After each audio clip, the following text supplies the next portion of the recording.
A room without books is like a body without a soul. किताबों के बिना एक कमरा आत्मा के बिना शरीर की तरह है। इसीलिए किताबों को सुरक्षित रखें, ज़्यादा से ज़्यादा किताबों को खरीदें तथा उनसे पढ़ाई करें। इसी के साथ मैं प्रियंका वर्मा आप सभी का स्वागत करती हूँ हमारे चैनल एमसीक्यूज़ लर्निंग पाठशाला में, जहाँ पर हम कंप्यूटर से संबंधित प्रश्नों को हल करते हैं जो आपको triple C, COPA, O level तथा अन्य प्रकार के कॉम्पिटिटिव एग्ज़ाम में आपको मदद करेंगे। साथ ही साथ हम स्टेप बाय स्टेप कंप्यूटर की थ्योरी भी कंप्लीट करेंगे। तो वीडियो शुरू करने से पहले चैनल को सब्सक्राइब कर दीजिए। तो आज का हमारा टॉपिक है the history of computer. History मतलब कंप्यूटर का इतिहास क्या है। तो सबसे पहले अगर हम बात करें कंप्यूटर की, तो कंप्यूटर का निर्माण क्यों हुआ। कंप्यूटर ने हमारे काम को बहुत इजी कर दिया, आसान कर दिया है। पहले के समय में हम बहुत ही पुराने टाइम में बहुत ही पहले हमें कंप्यूटर की या फिर कहें हम कैलकुलेटिंग की नीड होने लगी, हमें ज़रूरत पड़ी।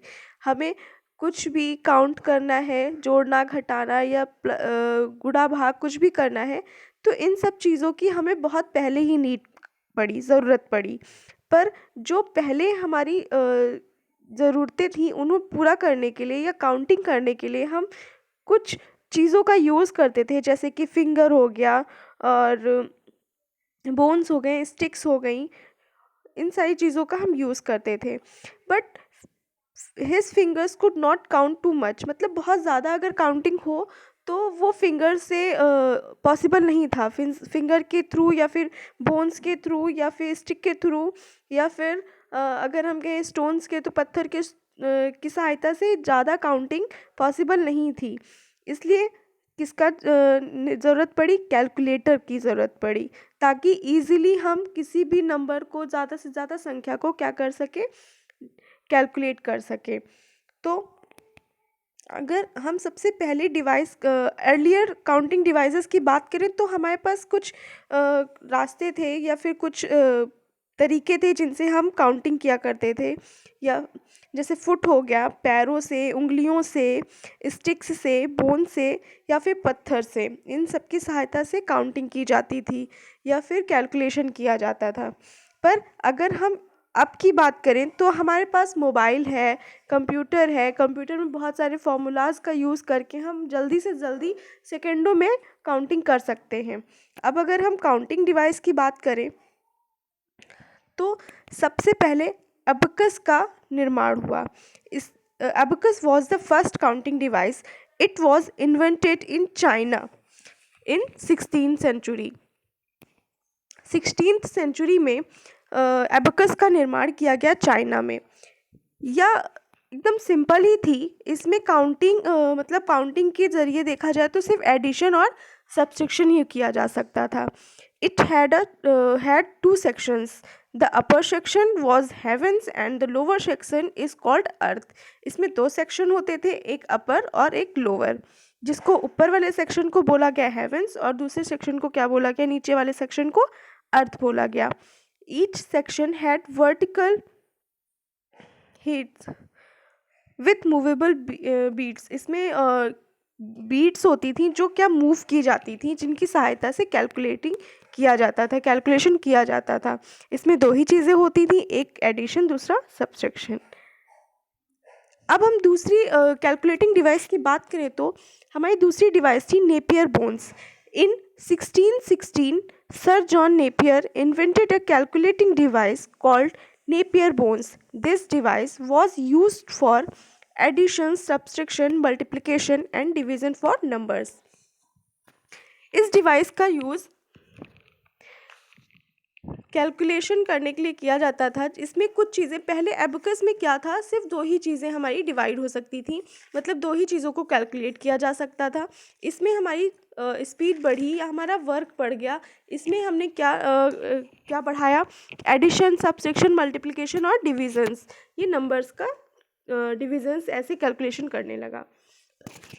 अब अगर हम तीसरी डिवाइस की बात करें तो हमारे पास पास्कल लाइन का निर्माण हुआ। पास्कल लाइन इन 1642 में फ्रेंच के mathematician invented calculating machine called pascal line, जिन्होंने एक पास्कल लाइन मशीन का निर्माण किया। इसमें क्या था, इसका रेक्टेंगुलर बॉक्स था जिसमें 8 मूवेबल व्हील्स होती थी, पहिया की तरह के होते थे। This device was use perform addition and subtraction only. इसमें भी क्या हुआ, एबकस की तरह से सिर्फ डिवीज़न, एडिशन और सब्सट्रैक्शन होने लगा, बट इसमें क्या था, कुछ परफॉर्म करने का तरीका थोड़ा सा चेंज था। ये आपका पास्कल लाइन है। यहाँ पर ये आपकी यहाँ पे भी देख सकते हैं 8 मूवेबल व्हील्स हैं जिनके इन पे नंबर्स लिखे हुए होते थे। इनको मूव किया जाता था, जिनकी सहायता से हम एडिशन और सब्सट्रैक्शन करते थे। अब आगे अगर डिवाइस की बात करें तो लिबनिट्ज़ इन 1673 गॉटफ्रीड लिबनिट्ज़ ने अ जर्मन मैथमेटिशियन, ये जर्मन के फिलोसोफर भी थे और मैथमेटिशियन भी थे। इन्होंने एक ऐसी कैलकुलेटिंग डिवाइस का निर्माण किया जिसमें कुछ फंक्शंस बढ़ गए, कार्य करने का तरीका बढ़ गया और कार्य करने जो कैलकुलेटिंग वर्क था वो भी बढ़ गया। जैसे कि इसमें addition, subtraction, multiplication, division and square root. अभी तक की जो हमारे पास डिवाइसेस थी उनमें से किसी में सब्सट्रैक्शन किया जा रहा है, किसी में प्लस किया जा रहा है, डिवीज़न किया जा रहा है। इसमें एक चीज़ क्या बढ़ी, स्क्वायर रूट बढ़ गया। इसमें इस डिवाइस में हमने क्या सीखा, एक स्क्वायर रूट करने का तरीका हमारे पास बढ़ गया था, जहाँ पर स्क्वायर रूट निकाला जा सके। ये गॉटफ्रीड है और ये हमारी कैलकुलेटिंग डिवाइस है लिबनिट्ज़, जिसमें स्क्वायर रूट भी निकाला जा सकता था। फिर इसके बाद जैसे कि फादर ऑफ कंप्यूटर किसे कहा जाता है, हम सभी जानते हैं। इसके बाद डिफरेंट इंजन का निर्माण हुआ। इन 1822 में Charles Babbage, a British mathematician, invented a machine different engine. जो फादर ऑफ कंप्यूटर हैं उन्हें किसे कहा जाता है, चार्ल्स बेबेज को फादर ऑफ कंप्यूटर कहा जाता है। इन्होंने एक ऐसे डिफरेंट इंजन का निर्माण किया जिसमें क्या था, prepare mathematical table and take decisions, मतलब वो खुद से डिसीजन लेने लगा, एक टेबल क्रिएट करने लगा, मैथमेटिकल टेबल्स को सॉल्व करने के लिए कुछ इन्वेंटेड हुए, जिसमें से ये सहायता आपको करने लगा। जैसे कि the engine was use to prepare mathematical table and to take decision. इसको एक अगर सॉल्यूशन दिया जाए या कोई प्रॉब्लम दी जाए तो ये सॉल्यूशन करता था, टेबल करने लगा और खुद से डिसीजंस लेने लगा। कैसे, इन्हीं के जो मशीन, फादर ऑफ नेशन इसलिए इनको फादर ऑफ कंप्यूटर इसलिए इन्हें कहा जाता है क्योंकि इन्हीं के मेथड पे जो हम आज कंप्यूटर यूज़ कर रहे हैं वो इन्हीं की मशीन की सहायता से लिया गया था, इन्हीं के इनकी मशीन की सहायता से डेवलप्ड किया गया था, इसलिए इन्हें कहा जाता है कंप्यूटर, फादर ऑफ कंप्यूटर। इन्होंने 2 मशीन का निर्माण किया, चार्ल्स बेबेज ने 2 मशीन का निर्माण किया, जिसका नाम था, एक का नाम था डिफरेंट इंजन, दूसरे का नाम था एनालिटिकल इंजन। तो अब एनालिटिकल इंजन क्या होता है, इन 1834 में चार्ल्स बेबेज ने फिर से एक और मशीन का निर्माण किया गया जिसको क्या बोला, एनालिटिकल इंजन बोला।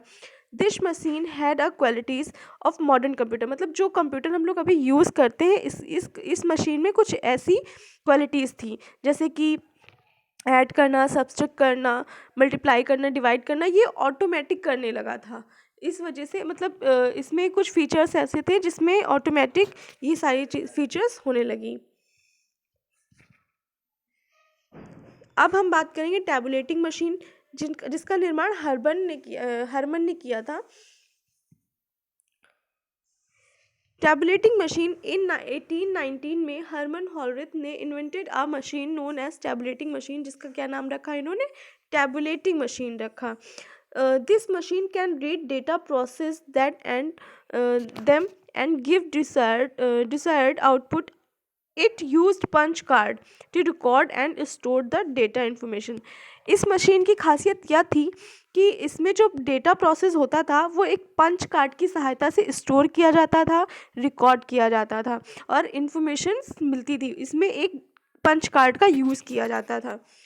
तो वीडियो ख़त्म करने से पहले आप लोग कमेंट करिए कि फादर ऑफ कंप्यूटर किसे कहा जाता है। कमेंट बॉक्स में हमें बताइए। और यदि वीडियो हमारा आपको समझ में आया है, पसंद आया, तो प्लीज़ हमारे वीडियो को लाइक करें, सब्सक्राइब करें एंड शेयर करें। Thank you.